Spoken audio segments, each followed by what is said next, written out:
Être un serviteur consiste à être un serviteur de Christ, mais nous souhaitons être vigilants sur ce que nous voulons dire par là. Notre idée du ministère, celui de Christ, est-elle celle de quelqu'un qui est appelé serviteur et qui est associé à Jésus-Christ en tant que tel?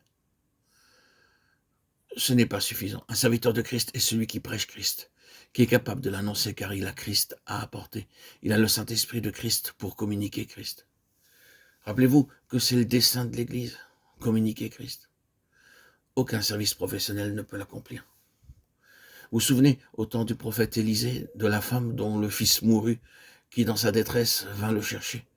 Le prophète envoya son serviteur Géhazi, et celui-ci partit avec le bâton du prophète, d'une manière quelque peu professionnelle. Je suis le serviteur du grand prophète et j'ai son bâton, l'emblème de son travail. Et Géhazi, avec cette sorte d'attitude professionnelle, s'y rendit et mit le bâton sur l'enfant, mais rien ne se produisit. Il n'y a rien de miraculeux dans ce qui est professionnel, rien dans cette action ne pouvait satisfaire la femme. Elle s'accrochait au prophète et n'aurait absolument pas voulu d'un quelconque remplaçant, mais uniquement de lui. Et lorsqu'il entra, que fit-il? Il s'allongea lui-même sur l'enfant, ses mains dans les mains de l'enfant, ses pieds sur ses pieds, sa bouche sur sa bouche, dans une totale identification de lui-même avec cette mort, lui-même étant en vie, et littéralement en raison de la vie qui était en lui. Il retira l'enfant, pour ainsi dire, de l'emprise de la mort. Il s'agissait de la vie par celui qui est vivant, et il n'existe aucun autre moyen. L'Église est ce qui est en contact avec les conditions de la mort spirituelle.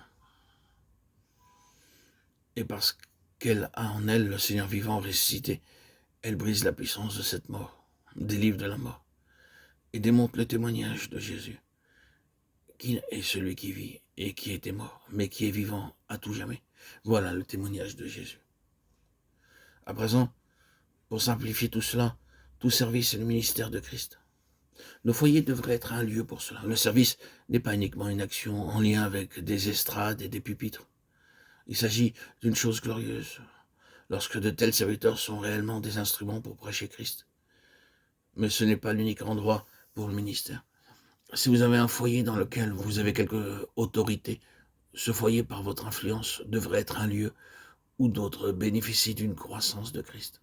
Non pas un lieu où ils entendent beaucoup de merveilleux enseignements, de vérités exposées et des interprétations des Saintes Écritures qui y sont données, mais un endroit où ils rencontrent le Seigneur et repartent avec le sentiment et la connaissance que, dans leur vie, ils ont accès au Seigneur. Ainsi, notons aussi que cela devrait être le cas avec chaque membre de Christ dans toute relation. L'Église n'est pas ici en tant que congrégation, mais en tant que corps spirituel. Là où 2 ou 3 sont assemblés en son nom, l'Église est impliquée. Et il peut y avoir un ministère de Christ, et il devrait y en avoir.